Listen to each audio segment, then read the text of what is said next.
Hi, you know me, Christina, if you know me. Well, my name is Christina, and I read a poem already. Now I'm reading a story. I wrote this for English class, actually. We're like creative story, and we should write a mother-daughter relationship thing. And if we wanted to, we could take it out of our family. So, like, I used my mother's part of the family as an inspiration. Not all of it is true, but most of, like, a lot of it, but something my mom just didn't know, so. Okay. The fear of being forgotten. My father enters the room. He looks ragged. The last weeks made him age far quicker. His eyes are filled with pain. He doesn't have to tell me. I know. She does not have much time left. The doctors say this may be the last time she's awake. She wants to talk to you. God knows why. My father never understood my mother, but he respected her. So he did not question her last wishes. When I passed him, I leaned forward and kissed his forehead. Go ahead, child. Your mother's waiting. Stay as long as you want to. I had so much more time with her than you. I took a deep breath and knocked on the heavy wooden door. Helen, is that you? My mother's voice sounded cracked. Yes, mother. God, why are you standing out there? Come in. I entered the room that formerly served as the bedroom of my parents. When my mother got sick, she refused to go to the hospital. So we sterilized the room and made the hospital come to her. My father slept in my brother's formal bed. Now, most of the daily life evolved around this room. My mother could not leave the bed, so our house was moved to her. The room that our children, my siblings and I, never were allowed to enter was now not only my mother's bedroom, but living and dining room all in one. One could see that even though my mother was weak, she had not lost the power over the family and household. My mother was sitting upright in her bed. Her hair was freshly made, and she wore good clothes. She looked like she could get up any second. The only thing that gave her away was her skin. Her body looked thin and fragile. Her skin was ashen and tough over her bones. I could see how the sickness had eaten her up. Now, child, don't look at me like I'm already dead. I feel fine, just a little old. I'm 80. My time has come. And you are already 58. You should be ready to let your old mother go. I had never heard her talk like that. I moved nearer till I stood next to her bed. Elena, it is time. All these years you wanted to know everything about our past, and I think you are ready to know our family history. It is a long story, but I don't have much time. Get yourself a chair and the wooden box over there on the sidebar. I did how I was told. First I got the chair, then the wooden box. It was not very big, but it was beautiful. Old wooden carvings with gold reliefs, wove around the lid and in its sides. I never knew what was in it. Now I was anxious to find out. Carefully I placed the heavy box in my mother's waiting hands. Sit, child, and open your ears. This is the kind of story you will tell your children later, when you are my age.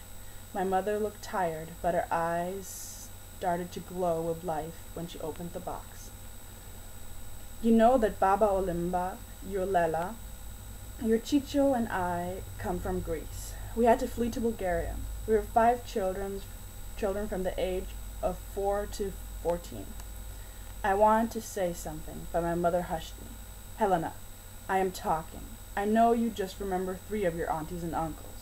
That is because your youngest sister did not survive. My youngest sister did not survive the trip. My mother took a picture from the box. It was very old. I saw a little girl not older than 3. I have a picture of the girl, actually. Here.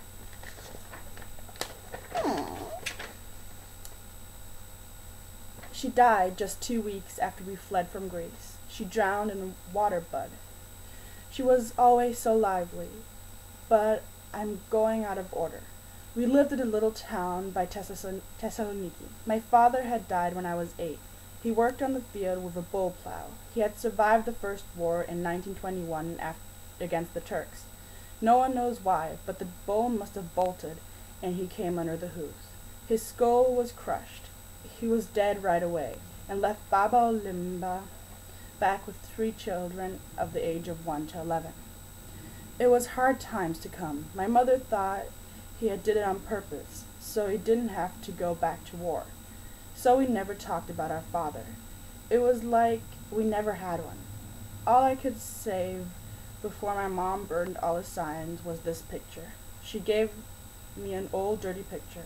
The ends were ripped. The man it showed looked very fine, full of life. Have a picture of him too.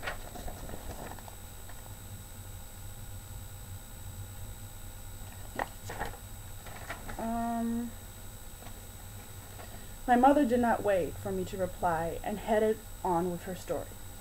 But my mother was a strong woman. I, as the oldest girl, had to look out after my younger siblings. So I had to learn responsibility at the age of 8. My older brother, Christo, would work with Mama on the field. They were gone before sunrise and returned after sunset.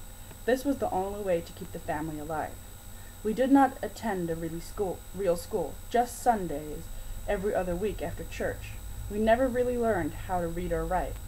Times got harder. The war was lost against the Turks. But we in our little village never really noticed, until one day a man came to our village, who went from house to house. When he knocked on our door, Baba Olimba sent us children out. We didn't understand what they were saying inside. It was only later that we found out that the man had come was an envoy from the government, who told my mother that she, like so many other people that lived in Macedonia, had to immigrate to Bulgaria because they didn't speak the same language as the Greeks did.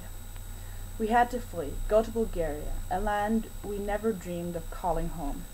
The next day, my mother started packing. We didn't own much, but she still told us that we were only allowed to take the most valuable things. We put them on a bull wagon. Half our village left the next day. My mother told us children we were going on a vacation. We were 15 families in the caravan, about 110 people, including children and elders. The first 2 weeks went by without any problems. We had pitched a camp and were resting from an exhausting day. All the days we had trekked, and for the first time we planned on pausing for a little longer. Ivanka, our youngest, was running between the carts, playing with other children her age. They were free of any concern, so innocent. We rested near a farmhouse, and the people had allowed us to use the water butt. The thanks to heavy rainfall earlier was almost running over with fresh water. I was fetching water when Ivanka suddenly stood next to me. She was enchanted by the butt, thinking it was a door to another world. One of the other children had told her this. I laughed and told her to go play again. Later that night, everyone had gone to eat with their families. Ivanka was missing. We searched everywhere. The whole caravan helped us. Suddenly, we heard an old woman scream. Soon we knew why. She wanted to fetch water from the butt when she found Ivanka's body swimming dead in it. I think she wanted to go over through the door in the butt to a better place. I hoped the world behind it was better than what we had to face. My mother started to cry with pain of losing her youngest. We had to bury her, but since she was a member of the Orthodox Church, we needed to find holy ground for her grave. We found a church in a nearby town, and we buried her in an anonymous grave. It was a little funeral. The Pope said a prayer for her. I never visited her grave again. I'm not sure I even know where to look for it. My mother paused. She looked tired. Helena, would you get me a glass of water? Water and glasses are just over there on the dinner table. I went over and poured her a glass of water. My mother coughed. It didn't sound good.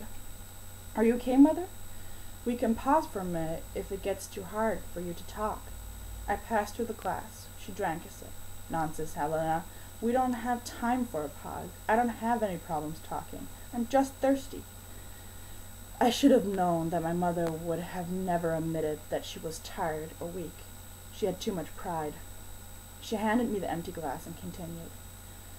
So, where was I? Oh, yes. So after the death of Ivanka, we stayed in the place another 4 days, visiting her grave every day. Then the caravan wanted to move on, so we left my little sister back. We had started our migration in August 1924. We spent the winter 25 to 26 in one place. It was too cold to move. That winter we lost many of the people, especially the old died there. Some couldn't take the cold, others got malaria. A journey that normally took 3 months stretched into 8. In April 1926, we reached Neseba.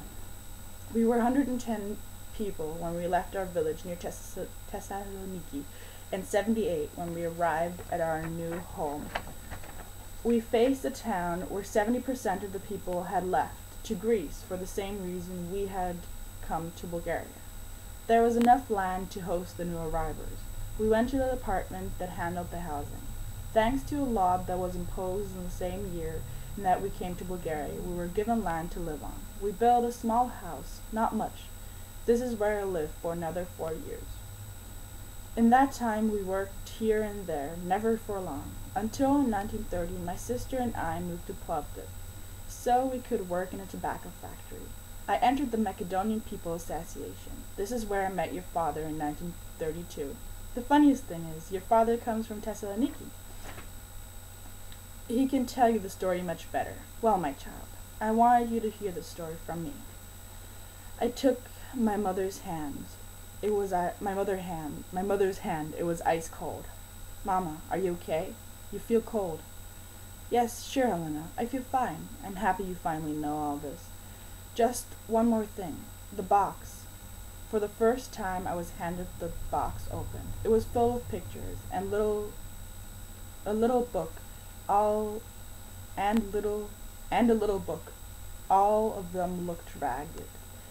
In this box are all the pictures that are left of my life, everything that was important to me. The books are my diaries, and there's one book where I wrote in all my memories before the diaries. I guess I don't want to be forgotten, she smiled, but I was weak. Mother, you will not be forgotten, I tried to reassure her. She didn't stop smiling. Yes, Helena, I guess you're right. You know, it's strange, now that I've told you so much, I feel tired, like I have lived through it all again. Elena, tell your father I love him, like the day I first met him. I will, Mother. A single tear wandered down my cheek. I knew my mother would leave me soon. Oh, don't cry, my child. I will be waiting for you, but now I have